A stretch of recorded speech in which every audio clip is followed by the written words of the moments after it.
Si mariage pluvieux équivaut à mariage heureux, certains sont sûrs que leur union a de quoi être solide. Se marier sur le tard n'est pas un problème pour les célébrités qui cumulent parfois plusieurs unions au cours de leur vie. Comme Claude Lelouch qui a épousé Valérie Perrin le 17 juin 2023 alors qu'il est âgé de 85 ans et père de 9 enfants, certains n'hésitent pas à convoler à un âge plutôt inédit afin de faire reconnaître officiellement leur histoire d'amour. Ce 23 juin 2023, le chanteur Hugo Frey a annoncé être sur le point d'épouser Muriel, sa compagne depuis de nombreuses années. Libérés des contraintes familiales, des envies d'enfants, et surtout du qu'un dira-t-on, les mariés plus âgés que la moyenne ont souvent bien plus confiance en leur couple que les jeunes époux. Comme Christine Bravo à 66 ans, ou Louis Bertignac à 69 ans, ils sont certains d'avoir trouvé le vrai grand amour de leur vie. Certains concrétisent enfin une longue relation comme Charles III et Camilla, Serge Lama et sa femme Louana ou François Hollande qui a épousé Julie Gaillet en 2022. D'autres ont souhaité se marier une dernière fois, peut-être pour ne pas rester seuls, comme Hugh Hefner dont l'épouse Crystal avec qui il s'est uni à l'âge de 86 ans avait avoué s'être marié pour la sécurité. Claude Lelouch à 85 ans, Masha Merrill à 74 ans, François Hollande à 67 ans.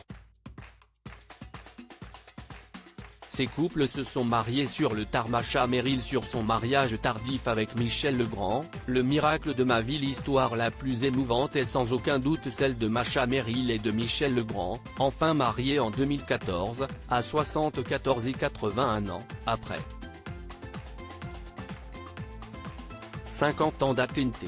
Le début de leur idylle est marqué par des interdits, les obligeant à se perdre de vue pour ne pas entretenir leur attirance mutuelle.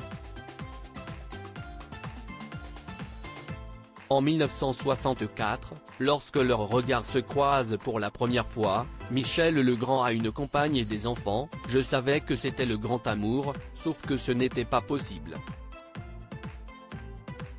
Se promettant de se revoir dans une autre vie, Masha Merrill et Michel Legrand se croisent à nouveau, 50 ans plus tard, et le coup de foudre opère à nouveau.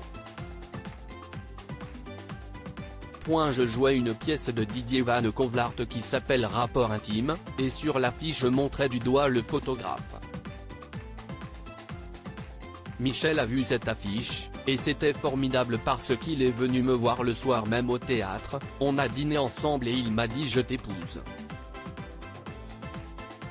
D'abord sous le choc, la comédienne n'a pas hésité longtemps, j'ai dit attends une minute d'abord on regarde, mais je savais qu'il avait raison, je savais que c'était absolument naturel, évident, comme si enfin nous nous retrouvions, relate-t-elle avec émotion. Un miracle de la vie comme elle l'a qualifié qui n'aura malheureusement duré que 5 ans, Michel Legrand s'éteignant en 2019 à la suite d'une infection pulmonaire.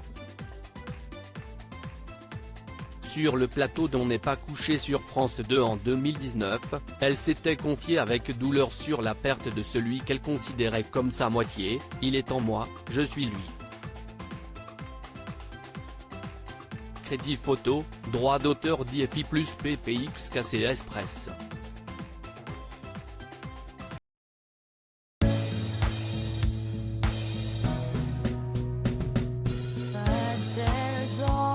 Times through the rough times